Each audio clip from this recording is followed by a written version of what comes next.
Tudo bem, pessoal? Estamos aqui nessa sequência de vídeos para estudar os princípios orientadores da execução e, na verdade, hoje vamos analisar o primeiro desses princípios e não poderia ser outro.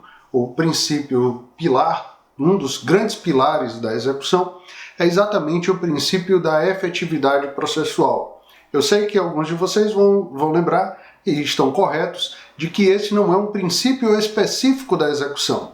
Ele realmente existe no processo de conhecimento, no sistema recursal, mas a sua área de manifestação mais intensa é, sem dúvida, o da execução. É aqui onde ele encontra boa parte do seu corpo, do seu ambiente de aplicação.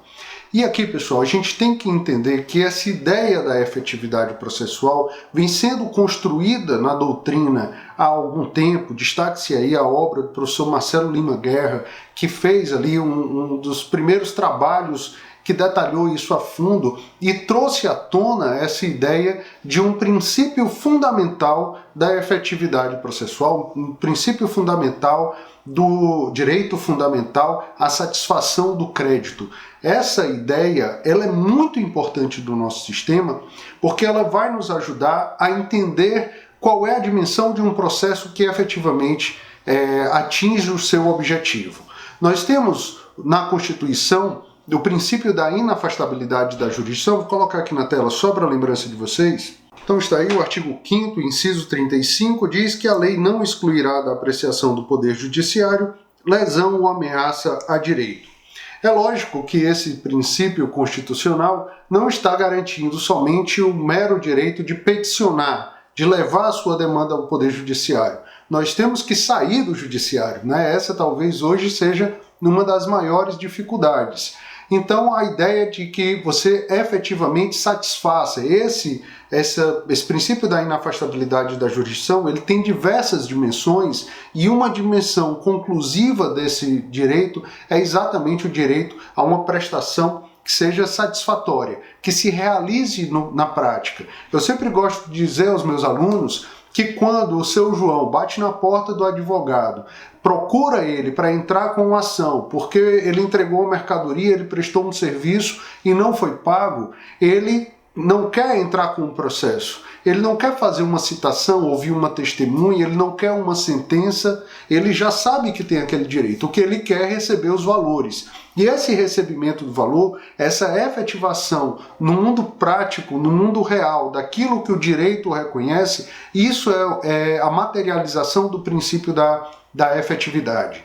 Esse princípio, pessoal, ele vem de forma muito forte no Código e isso foi algo pensado. É tanto que nós temos, vou colocar aqui na tela para vocês, um trecho da exposição de motivos do Código onde isso fica muito claro. Olha aqui. Um sistema processual civil que não proporcione à sociedade o reconhecimento e a realização dos direitos ameaçados ou violados que tem cada um dos jurisdicionados não se harmoniza com as garantias constitucionais de um Estado de Direito. Sendo ineficiente o sistema processual, todo ordenamento jurídico passa a carecer de real efetividade. De fato, as normas de direito material se transformam em pura ilusão, sem a garantia de sua correlata realização no mundo empírico por meio do processo.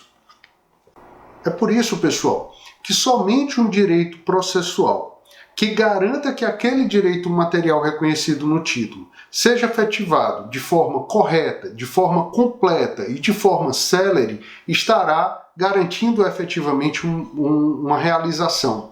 Isso, pessoal, é o mínimo que se pode esperar de um sistema que esteja realmente respaldado nas garantias constitucionais de um Estado democrático.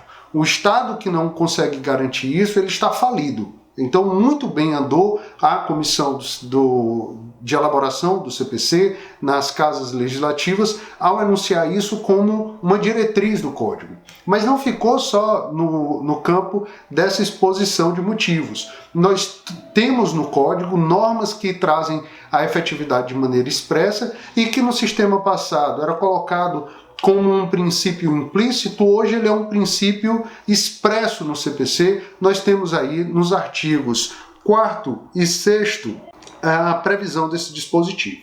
No artigo 4º diz: As partes têm o direito de obter em tempo razoável a solução integral de mérito, e aí no finalzinho ele fala expressamente, incluída a atividade satisfativa. E o artigo 6º complementa essa ideia, dizendo que todos os sujeitos do processo devem cooperar entre si para que se obtenha em tempo razoável decisão de mérito justa e efetiva. Então, como a gente percebe, o ordenamento jurídico indiscutivelmente traz o princípio da efetividade como um dos seus pilares. Agora, a questão que se deve colocar é em que ponto fica o devedor. Tenho certeza que alguns de vocês já estão pensando isso. Não se preocupem, porque nós temos um código que resguarda um sistema de defesa para o devedor.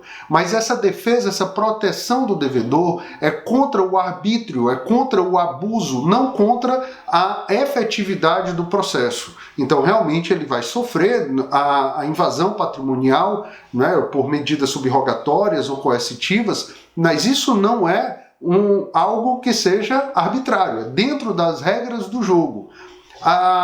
Eu sei que o nosso sistema processual, pautado que é numa história, numa cultura de base cristã, que traz a ideia de misericórdia, a ideia do perdão muito forte, pode dar uma ideia de que cabe ao devedor realizar esse tipo de disponibilidade, não é, dos seus créditos. Mas a verdade é que não. Você imaginar que um sistema que garanta a efetividade do processo por invadir o patrimônio do devedor é incorreto, você está com uma visão distorcida do código.